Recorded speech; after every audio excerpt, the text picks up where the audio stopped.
6 लोगों का यह परिवार जब भूख के तीसरे दिन पहुंच गया, तभी अचानक दरवाजे पर हल्की सी खटखटाहट हुई। दरवाजा खोलते ही उन्होंने देखा बाहर 6 बड़े बड़े सुअर के मांस के टुकड़े रखे थे। औरत ने तुरंत एक टुकड़ा उठाया और पकाने लगी, लेकिन जब घर का मालिक रमेश वापस आया तो वह यह देखकर हक्का बक्का रह गया। उसने गुस्से में आकर एक आदमी का गला पकड़ लिया और चिल्लाया, उगलो जल्दी, ये मांस बिल्कुल मत खाना। पत्नी सीमा बोली, रमेश तुम हद कर रहे हो, हमने बस तुम्हारा इंतजार किए बिना मांस खा लिया तो क्या इतनी बड़ी बात हो गई? बुजुर्ग और बच्चे भूख से बेहोश हो रहे थे और तुम्हारा हिस्सा मैंने रसोई में रखा है। रमेश ने गुस्से में पूछा, ये मांस आया कहाँ से? सीमा बोली, दोपहर में बड़ी बेटी पूजा बाहर कुछ खाने की तलाश में गई थी, दरवाजा खोलते ही उसे ये मांस मिला। पूजा बोली, हाँ पापा, जरूर किसी अच्छे पड़ोसी ने दिया होगा, जब हमारे पास होगा हम उन्हें वापस दे देंगे, आप हमें डांटिए मत। रमेश घबरा गया, तुम लोगों ने ये मांस खा लिया? अरे ऐसे अकाल में मांस मिलना कितनी बड़ी बात है, मुझे समझ नहीं आता कि तुम इतना गुस्सा क्यों हो रहे हो। रमेश बोला, सब खत्म हो गया, अब बहुत देर हो चुकी है, हमारे पास अभी भी 5 टुकड़े बचे हैं, ये तो भगवान की देन है और तुम अशुभ बातें कर रहे हो। रमेश ने मांस को देखा और बोला, ये साधारण मांस नहीं, ये जंगली सुअर का मांस है। सीमा खुश होकर बोली, अरे जंगली सुअर का मांस तो और महंगा होता है, अब तो हमारी किस्मत खुल गई। रमेश चिल्लाया, ये जंगली सुअर नहीं, ये सुअर का राक्षस है, ये मौत का मांस देता है, जो इसे खाता है वो मर जाता है। सब डर गए, क्या कह रहे हो तुम? घर के बुजुर्ग बोले, बेटा ऐसी बातें मत करो, पहले गांव में पंडित और तांत्रिक आए थे, वो राक्षस खत्म हो चुका है। रमेश बोला, कहा जाता है कि पास के जंगल में जंगली सुअर 100 साल तक साधना करके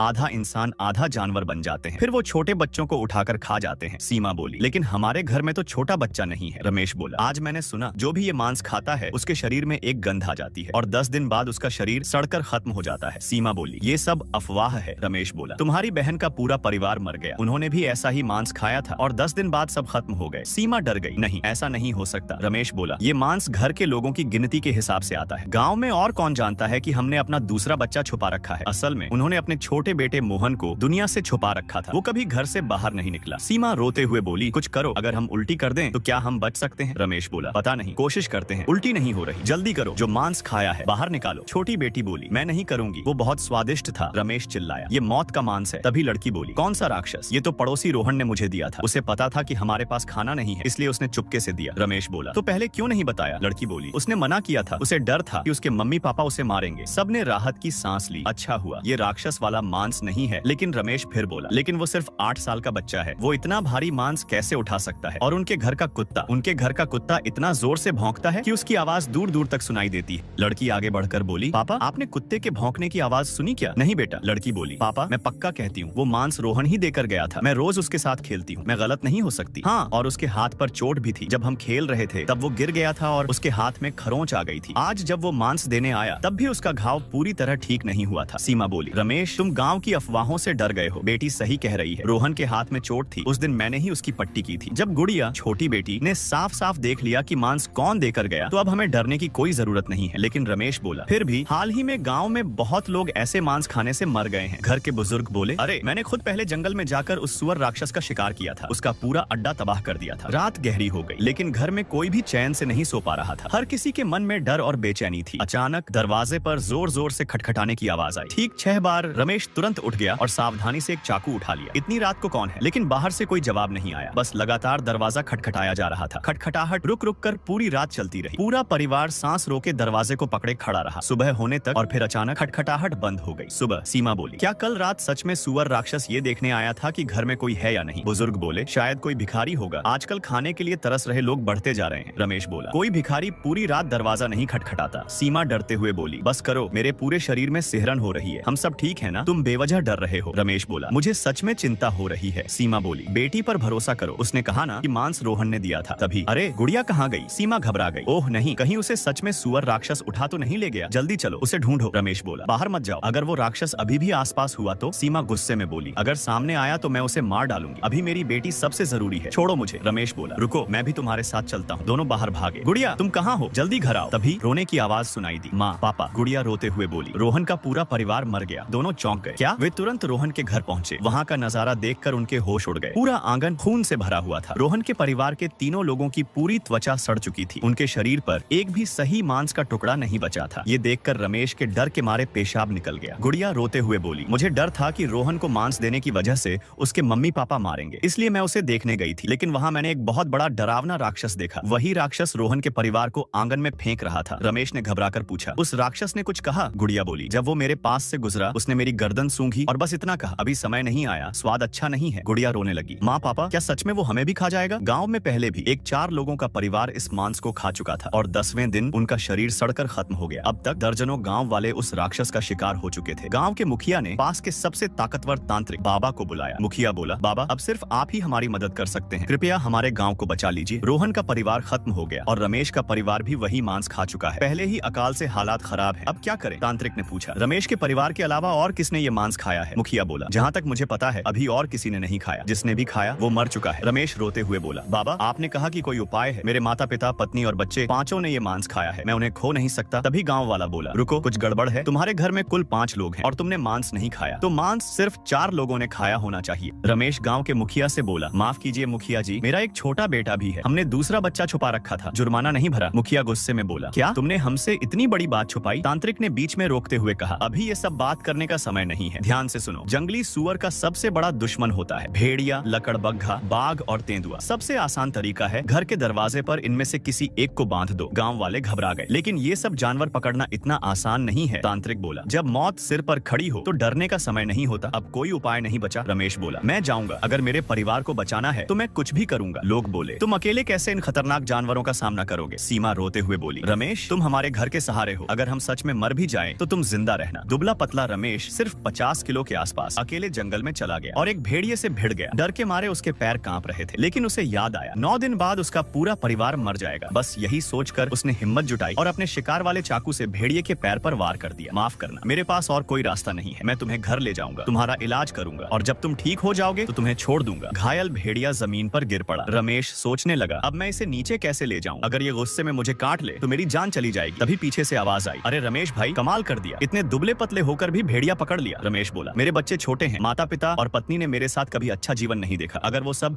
ऐसे ही मर गए तो मैं भी जीना नहीं चाहता। तांत्रिक बोला, अकाल के समय में खुद को बचा पाना ही बड़ी बात है और पूरे परिवार को बचाना उससे भी मुश्किल। अगर वो सच में 10 दिन नहीं जी पाए तो ये तुम्हारी गलती नहीं है, तुम्हें जीना चाहिए। रमेश बोला, धन्यवाद बाबा, अगर आपने ये नहीं बताया होता कि यहाँ भेड़िया मिलेगा तो मुझे पता ही नहीं चलता कहाँ ढूंढूं। लेकिन अब ये घायल है, मैं इसे घर कैसे ले जाऊं? रमेश चाहता था कि तांत्रिक उसकी मदद करे, लेकिन तांत्रिक ने अपनी नाक मुंह ढक लिया और डर के मारे एक कदम भी आगे नहीं बढ़ा। घायल भेड़िए की आंखें आग की तरह जल रही थीं। ऐसा लग रहा था जैसे वो अगले ही पल रमेश को खा जाएगा। तांत्रिक बोला, भाई मुझमें इतनी हिम्मत नहीं कि मैं भेड़िए को छू सकूं, लेकिन मेरे पास एक दवाई है, ये गोली भेड़िए को खिला दो, फिर ये तुम्हें नुकसान नहीं पहुंचाएगा। उसने रमेश को एक रहस्यमयी गोली दी। रमेश ने वो गोली भेड़िए को खिला दी और भेड़िया तुरंत शांत हो गया। रमेश ने सोचा शायद ये बस बेहोश हुआ है, लेकिन जब वो खुशी खुशी भेड़िए को उठाकर घर पहुंचा तब उसे पता चला भेड़िया मर चुका था। रमेश बोला, माँ, पिताजी, सीमा, मैं भेड़िया ले आया, अगर इसे दरवाजे पर बांध देंगे तो सुअर राक्षस पास नहीं आएगा। लेकिन पिता बोले, ये तो मरा हुआ लग रहा है। नहीं, बाबा ने कहा था ये बस बेहोश है, लेकिन ये हिल क्यों नहीं रहा? अरे ये तो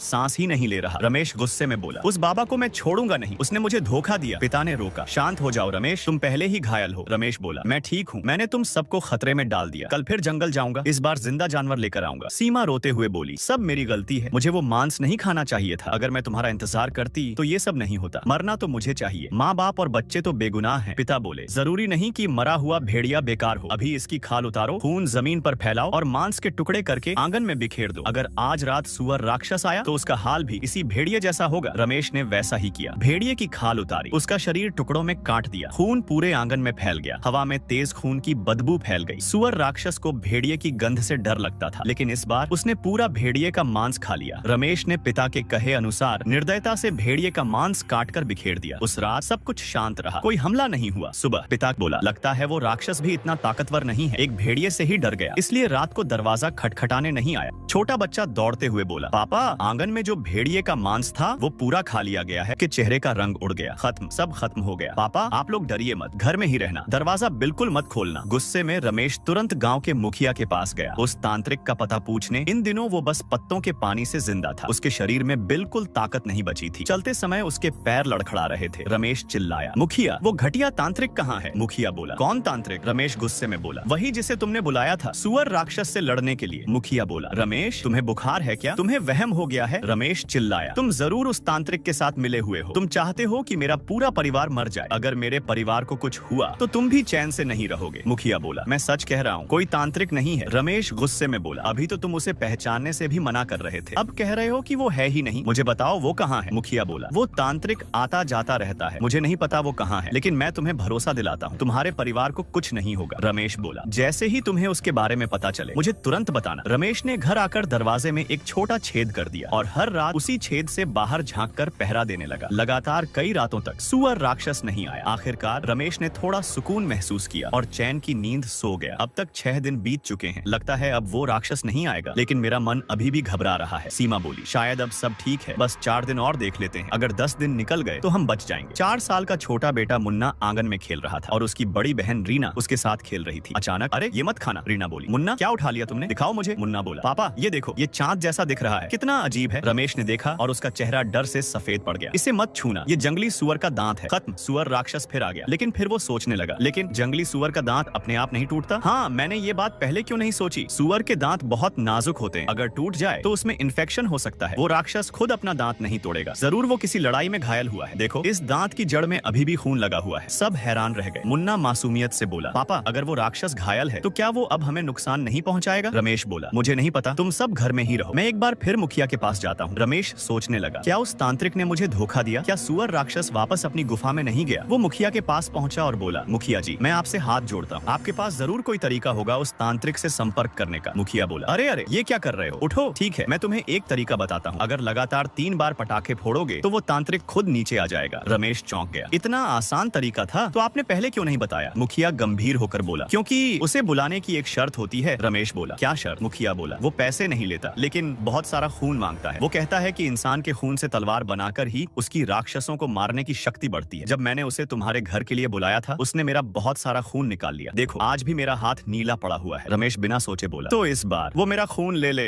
कुछ घंटों बाद रमेश फिर से मुखिया के घर पहुंचा। जैसे ही तांत्रिक ने रमेश के हाथ में जंगली सुअर का टूटा हुआ दांत देखा, उसके चेहरे के हाव भाव अचानक बदल गए। वह बोला, इस मामले में मैं कुछ नहीं कर सकता, माफ करना। रमेश चौंक गया, क्या मतलब, आप हमारी मदद नहीं करेंगे? तभी उसने देखा तांत्रिक अपना मुंह और नाक ढके हुए खड़ा था। रमेश ने शक से पूछा, आप अपना मुंह क्यों छुपा रहे हैं? क्या मेरे शरीर से भी अब वही मौत की गंध आने लगी है? दरअसल पिछले कुछ दिनों से रमेश को अपने घर वालों के शरीर से सड़ते मांस जैसी बदबू आने लगी थी और उनके हाथों की त्वचा भी धीरे धीरे सड़ने लगी थी। तांत्रिक बोला, नहीं, मुझे बस सर्दी जुकाम है, मैं तुम्हें संक्रमित नहीं करना चाहता। रमेश गुस्से में बोला, कुछ दिन पहले तो तुम ठीक से बोल रहे थे, आज तुम्हारी आवाज क्यों बदल गई? तांत्रिक ने तुरंत अपने होंठ बंद कर लिए और कुछ बोलने से बचने लगा। तभी रमेश ने गुस्से में उसे थप्पड़ मार दिया। तुम होते कौन हो मुझे मारने वाले? रमेश चौंक गया, तुम्हारे सारे दांत कहाँ गए? अब रमेश को सब समझ आ गया। तू ये नाटक बंद कर, तू ही वो सुअर राक्षस है। तू भेड़िए से डरता था, इसलिए तूने मुझे जंगल भेजा और मुझे वो गोली देकर भेड़िए को मरवा दिया। वाह, क्या चाल चली तूने, किसी और के हाथ से शिकार करवाया। तभी तांत्रिक का असली रूप सामने आ गया। हाँ, मैं ही सुअर राक्षस हूँ। रमेश डर गया, बचाओ, मेरा शक सही था, तू कभी अपनी गुफा में नहीं गया, तू यहीं आसपास घूम रहा था, हम सबको खाने के इंतजार में। राक्षस हंसते हुए बोला, मेरे दांत भले टूट गए हों, लेकिन मैं अभी भी इंसानों का मांस चबा सकता हूँ। तुम जाओ और अपने परिवार के साथ अच्छा समय बिताओ, क्योंकि वो सिर्फ 4 दिन और जिंदा रहेंगे। रमेश रोते हुए बोला, तू आखिर चाहता क्या है? हमारे परिवार को छोड़ दे। राक्षस जोर से हंसा, छोड़ दूं? क्या कोई पका हुआ खाना यूं ही छोड़ देता है? 4 दिन बाद वो सबसे स्वादिष्ट बन जाएंगे, जब उनका मांस पूरी तरह तैयार हो जाएगा। राक्षस ने सच बताया, मैंने उस मांस में खास चीज मिलाई थी, जैसे मांस को पकाने के लिए मसाले डाले जाते हैं, उसी तरह इंसान को 10 दिन तक तैयार किया जाता है, तब जाकर मैं उन्हें खाता हूँ। रमेश चिल्लाया, मेरे परिवार को मत छूना, जो करना है मुझसे कर। राक्षस बोला, एक जान देकर 5 लोगों को बचाना चाहते हो? क्या मैं इतना बेवकूफ हूँ? अच्छा हुआ तुम मिल गए, अब तुम दोनों मेरे लिए सिर्फ एक स्टार्टर हो। मुखिया घबरा कर बोला, अरे ये क्या कर रहे हो, मेरा घर क्यों जला रहे हो? रमेश ने आग लगा दी, अगर इसे नहीं जलाया तो ये हमें जिंदा जला देगा। राक्षस हंसते हुए बोला, चाहे तुम मुझे अभी जला दो, 4 दिन बाद भी तुम्हारे पूरे परिवार की मौत नहीं टलेगी। मुखिया चिल्लाया, रमेश तुमने तो मुझे भी मुसीबत में डाल दिया, मैंने तुम्हारी मदद की और तुमने मेरा घर जला दिया। रमेश बोला, मुखिया जी, क्या 4 दिन बाद पूरे गांव वाले मेरे घर के बाहर मशाल लेकर खड़े हो सकते हैं? ये सुअर राक्षस पटाखों से नहीं डरता, लेकिन आग से डरता है और उसके दांत टूट चुके हैं, उसकी ताकत पहले जैसी नहीं रही। अगर हम सब मिलकर कोशिश करें तो हम उसे भगा सकते हैं। मुखिया बोला, इतना खतरनाक काम है, गाँव वाले मानेंगे या नहीं पता नहीं, लेकिन मैं कोशिश करूंगा। रमेश ने अपने परिवार को सच्चाई नहीं बताई ताकि वो डर न जाए। वो बोला, इन कुछ दिनों में राक्षस फिर आ सकता है, हमें अपने पूर्वजों के कब्रिस्तान में छुप जाना चाहिए। सीमा बोली, रात में कब्रिस्तान में रहना, वहाँ ठंड और नमी होगी और कोई छत भी नहीं, क्या हम और ज्यादा खतरे में नहीं होंगे? रमेश के पिता बोले, रमेश क्या तुम कब्रों की बदबू से हमारे शरीर की सड़ांत छुपाना चाहते हो ताकि राक्षस हमें ढूंढ न सके? रमेश बोला, हाँ, मुझे माफ कर दीजिए, मेरे पास और कोई तरीका नहीं है। अगर 3 दिन बाद भी वो हमें ढूंढ ले तो मैं अपनी जान देकर उससे लड़ूंगा। पूरा परिवार कब्रिस्तान पहुंचा। उन्होंने कब्रों के पास गड्ढे खोदे और हर कोई उसमें लेट गया, सिर्फ एक बोरी ओढ़कर। लगातार 2 रात तक सुअर राक्षस नहीं आया। अब आखिरी रात आ गई। छोटा बच्चा डरते हुए बोला, माँ, पापा, मुझे डर लग रहा है, क्या सुअर राक्षस हमें खाने आ रहा है? रो मत, बस आज की रात निकल जाए तो शायद सब ठीक हो जाएगा। अचानक अंधेरे में एक डरावनी आवाज गूंजी, वाह, सच में कमाल है, तुम लोग 3 दिन तक कब्रिस्तान में छुपे रहे, अगर तुम खुद को जिंदा दफना देते तो शायद शायद मुझे तुम्हें खाने में दिलचस्पी भी नहीं होती, लेकिन अब तुम्हारे शरीर से सड़ांत की बदबू और भी तेज हो गई है। हा, क्या खुशबू है। सुअर राक्षस जीभ निकालकर होंठ चाटने लगा और लार निगलते हुए रमेश के परिवार को घूरने लगा। रमेश और उसके परिवार के 5 लोग एक दूसरे से चिपककर डर से कांपने लगे। रमेश हाथ जोड़कर बोला, अगर खाना ही है तो इन 2 छोटे बच्चों को छोड़ दे। हे राक्षस, मैं तेरी सेवा करने को तैयार हूँ। तभी अचानक मुखिया गाँव के लोगों की भीड़ लेकर वहाँ पहुँच गया। हर किसी के हाथ में जलती हुई मशाल थी। मुखिया चिल्लाया, अरे दुष्ट सुअर राक्षस, पूरे गाँव को खत्म करना इतना आसान नहीं है। मुखिया घर घर जाकर लोगों से मदद मांग कर लाया था। शुरू में कोई तैयार नहीं था, लेकिन जब सबको समझ आया इस राक्षस की लालच कभी खत्म नहीं होगी, आगे भी ये लोगों को मारता रहेगा, तब सब एकजुट हो गए। गांव वाले बोले, अरे धन्यवाद कैसा, हम सब एक ही गांव के हैं, तुम्हारी रक्षा करना अपनी ही रक्षा करना है। रमेश बोला, आप सबका एहसान में। अरे रमेश, छोड़ ये सब, जल्दी इधर आ, आग फैलने वाली है, खतरनाक हो जाएगा। राक्षस गरज कर बोला, तुम लोग क्या सोचते हो, मेरी सालों की साधना बेकार है। सब लोग मशाल फेंको, इस जानवर को जला दो। राक्षस हंस पड़ा, हा, तुम सब कितने मूर्ख हो। क्या तुम्हें लगता है मुझे मारकर बच जाओगे? तुम सब पहले ही मौत वाला मांस खा चुके हो और मैंने पूरे गांव के पानी में बिना रंग गंध वाला जहर मिला दिया है। पूरा गांव एक एक करके मेरी थाली में आएगा। मुखिया गुस्से में बोला, इतने लोगों को मारा है तूने, क्या तुझे डर नहीं लगता? राक्षस बोला, उससे पहले ही मैं अमर हो जाऊंगा। तभी अचानक माहौल शांत हो गया। एक आवाज आई, गांव वालों, डरने की जरूरत नहीं है। एक युवक आगे आया, 50 साल पहले मेरे पिता ने ऐसे कई राक्षसों का अंत किया था। हमने सोचा था सब खत्म हो गए, लेकिन एक बच गया। रमेश हाथ जोड़कर बोला, गुरुदेव कृपया इसे अभी मत मारिए। मेरे परिवार ने वो मांस खाया है और गांव वालों ने जहर वाला पानी पिया है। अगर ये मर गया तो हम भी मर जाएंगे। वह युवक बोला, हाँ ये सच है, वो मांस और जहर सच में जानलेवा है। गांव वाले डर गए। तो अब क्या होगा? रमेश बोला, हम तो वैसे भी मरने वाले हैं, हमारे शरीर सड़ रहे हैं। वह युवक बोला, घबराओ मत, मेरी बात अभी पूरी नहीं हुई है। जैसे ही ये राक्षस मरेगा मैं तुम सबका इलाज कर दूंगा। यह सुनते ही राक्षस गुस्से में पागल हो गया। मैं तुझे खत्म कर दूंगा। उसने पूरी ताकत से हमला किया, लेकिन युवक ने एक मंत्र फेंका और तुरंत सबके चारों तरफ सुरक्षा कवच बन गया। वह बोला, तूने सालों तक इंसानों को सताया, बच्चों को उठाया और इंसानों का मांस खाकर अपनी ताकत बढ़ाई। तेरे पाप बहुत बड़े हैं, अब तू हमेशा के लिए कैद रहेगा। उसने एक जादुई कैद स्तंभ निकाल दिया। राक्षस भागने लगा, लेकिन जंजीरों ने उसे जकड़ लिया। नहीं मन, कुछ ही पलों में राक्षस कैद हो गया। गांव वाले बोले, धन्यवाद गुरुदेव। वह बोला, ये उसी राक्षस की शक्ति का गोला है। अब मैं इससे मंत्र करूंगा, जिसने मांस खाया है या जहर वाला पानी पिया है वो सब ठीक हो जाएंगे। उसने मंत्र किया और सभी लोग पूरी तरह ठीक हो गए। रमेश के परिवार की सड़ी हुई त्वचा भी फिर से सामान्य हो गई। बाद में पता चला राक्षस की गुफा में बहुत सारा खाना जमा था, खरगोश, हिरण, फल, सब्जियां। इससे गांव की भूख भी कम हो गई। उस दिन के बाद गांव में फिर कभी सुअर राक्षस नहीं आया और ना ही कभी मौत वाला मांस मिला। स्टोरी अच्छी लगी हो तो चैनल को जरूर सब्सक्राइब करके जाना मेरे दोस्तों।